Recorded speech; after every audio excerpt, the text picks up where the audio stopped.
दोस्तों नमस्कार, मैं मनोज कुमार शर्मा आजाद हिंद आवाज न्यूज के लिए आपके बीच में एक बार फिर। दोस्तों यूं तो सरकार की तानाशाही हमेशा हर साल चलती रही है, बार बार चलती रही है और उस तानाशाही को सरकार का मास्टर स्ट्रोक बताकर के ये मीडिया जनता के बीच पैकिंग करके बेचता रहा है।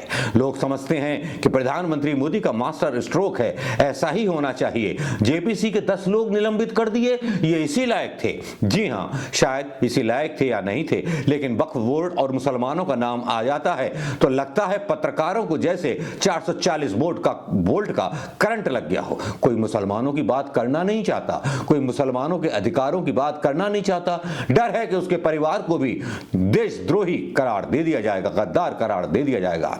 लेकिन ये वही मुसलमान है जिसने अपनी चॉइस से इस मुल्क को चुना था। ये वही मुसलमान है जिस मुसलमान कौम के लोगों ने हिंदुस्तान की स्वतंत्रता के लिए, फ्रीडम फाइट के लिए जान दी। ये वही हिंदुस्तान है जिसके मुसलमानों ने सीमा पर अपनी शहादत दी। ये वही हिंदुस्तान है जिसके लिए अशफाक उल्ला खां हंसते हंसते फांसी चढ़ गए। ये वही हिंदुस्तान है भगत सिंह का, जिस पर भगत सिंह बहुत इतराया करते थे। वो इतराना भी क्या इतराना था, जो इतराना था वो चला गया। आज इतराते हैं लोग झूठी नारों पर, आज इतराते हैं लोग झूठे वादों पर। ऐसा इतराना भी किस काम का जो चला जाएगा एक दिन झूठे वादों के साथ। दोस्तों आज बात करेंगे प्रधानमंत्री मोदी की, आज बात करेंगे उन लोगों के बारे में जो वक्फ बोर्ड के बारे में एक नियम में संशोधन लाई और उस संशोधन पर बहस करने के लिए एक जेपीसी कमेटी जो थी गठित की गई। जेपीसी कमेटी ज्वाइंट पार्लियामेंट्री एक कमीशन होता है जिसमें विपक्ष और पक्ष के नेता शामिल होते हैं। इस जेपीसी में लोकसभा के जो सदस्य थे वो थे जगदम्बिका पाल, निशिकांत दुबे, तेजस्वी सूर्या, अपराजिता सारंगी, संजय जायसवाल, दिलीप सेकिया, अभिजीत गंगोपाध्याय, डीके अरुणा, इमरान मसूद, गौरव गोगोई, मोहम्मद जावेद, ए राजा, कल्याण बनर्जी, श्री कृष्णा देवरायलू, दिनेश्वर कमायत, अरविंद सावंत, एम सुरेश गोपीनाथ, नरेश गणपत मास्के, अरुण भारती, असुद्दीन ओवैसी। जेपीसी से जो राज्यसभा के सदस्य लिए गए थे वो थे ब्रजलाल, डॉक्टर मेधा विश्राम Kulkarni, Ghulam Ali, doctor Radha Mohan Das Agarwal, Saeed Nasir Hussain, Mohammad Nadeem ul Haq, B Vijay Sai Reddy, M Mohammad Abdullah, Sanjay Singh और डॉक्टर डी बीरेंद्र हेगड़े। हुआ यूं कि जेपीसी की आज एक बैठक थी जिसको लेकर के आज जो था 10 जो थे विपक्षी सांसदों को सस्पेंड कर दिया गया। हुर्रियत के नेता जो मीर बाइज हैं उन्होंने संशोधन को खतरा बताया, बोले इसमें कलेक्टर को मनमानी पावर। हुर्रियत नेता का अकेले विरोध नहीं था, विरोध और भी विपक्षी नेताओं का था जिनको यहां से सस्पेंड किया गया है।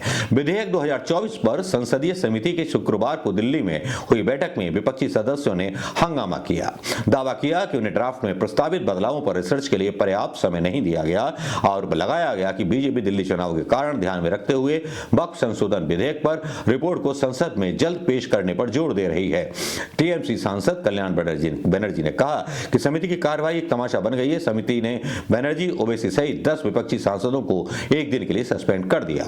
जम्मू कश्मीर के हुर्रियत नेता मीर बाइज उमर फारूक ने प्रस्तावित संशोधन को वक्फ की स्वतंत्रता कामकाज के लिए खतरा बताया। उन्होंने कहा इसमें कलेक्टर को मनमानी शक्तियां दी गई हैं, आदेश देकर और रेवेन्यू रिकॉर्ड्स में दर्ज एंट्रीज को बदलकर वक्फ प्रॉपर्टीज को सरकारी प्रॉपर्टी दर्शाने का पूरा अधिकार दिया गया है। उन्होंने कहा कि यह संशोधन पूरी तरह से मुस्लिम समुदाय के खिलाफ है। इससे वक्फ अधिनियम का मूल उद्देश्य कमजोर हो जाएगा। यह मुस्लिम पर्सनल लॉ का उल्लंघन है। इससे मुस्लिम संप्रदाय में असुरक्षा और अविश्वास बढ़ेगा क्योंकि उनकी धार्मिक प्रॉपर्टी अब सरकारी हस्तक्षेप से सुरक्षित नहीं रहेंगी।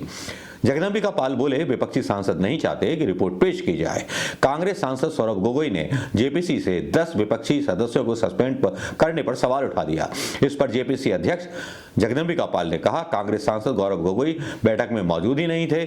मैंने सभी जेपीसी सांसदों को अपने विचार रखने की अनुमति दी थी। उन्होंने कहा जब मैंने उनसे सवालों का जवाब देने की कोशिश की तो उन्होंने नारेबाजी और शोर मचाना और संसदीय भाषा का इस्तेमाल करना और खूब हंगामा किया।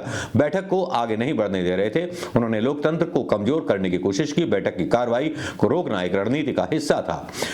अब भाजपा सांसद बोले कि मीर बाइज ने आपत्तियां दर्ज कराई हैं, ये अच्छी बात है, हम उसका स्वागत करते हैं। मीर बाइज ने अपनी बात मजबूती से रखी, विधेयक के अलग अलग भागों पर अपनी आपत्तियां दर्ज कराई, ये सबसे अच्छी बात है। लखनऊ में हुई इस बैठक में अध्यक्ष जगदम्बिका पाल ने कहा कि 24 जनवरी को जेपीसी की आखिरी बैठक होगी। इसके बाद 31 जनवरी को होने वाले विपक्षी बजट सत्र के दौरान संसद में रिपोर्ट पेश होगी। पाल ने कहा, पिछले 6 महीने में अकेले दिल्ली में 34 बैठकें की हैं। जेपी से सभी चर्चाएं अच्छे माहौल में हुई हैं और मुझे उम्मीद है कि हमारी रिपोर्ट से लोगों को फायदा होगा। विपक्ष की ओर से सचेतक ए राजा ने 24 और 25 जनवरी की बैठक स्थगित करने की मांग की है। जगदम्बिका पाल को लिखे लेटर में राजा ने कहा, यह कहने की जरूरत नहीं कि पटना, कोलकाता और लखनऊ में जेपीसी के दौरे 21 जनवरी को ही पूरे हो गए थे। अजीब बात यह है कि तारीखों की घोषणा बिना जेपीसी की अगली बैठक पर जल्दीबाजी में की गई, जबकि जेपीसी पहले से ही दौरे पर थी। उस पर जो था दिल्ली चुनाव को लेकर के बीजेपी अपने जो है दाव आजमा रही है और उधर विपक्ष जो है इस बात पर आपत्ति कर रहा है। विधेयक पर ज्वाइंट पार्लियामेंट्री कमेटी को बजट सत्र के दौरान अपनी रिपोर्ट पेश करनी है। संसद के शीतकालीन सत्र के दौरान समिति का कार्यकाल बढ़ा दिया गया था।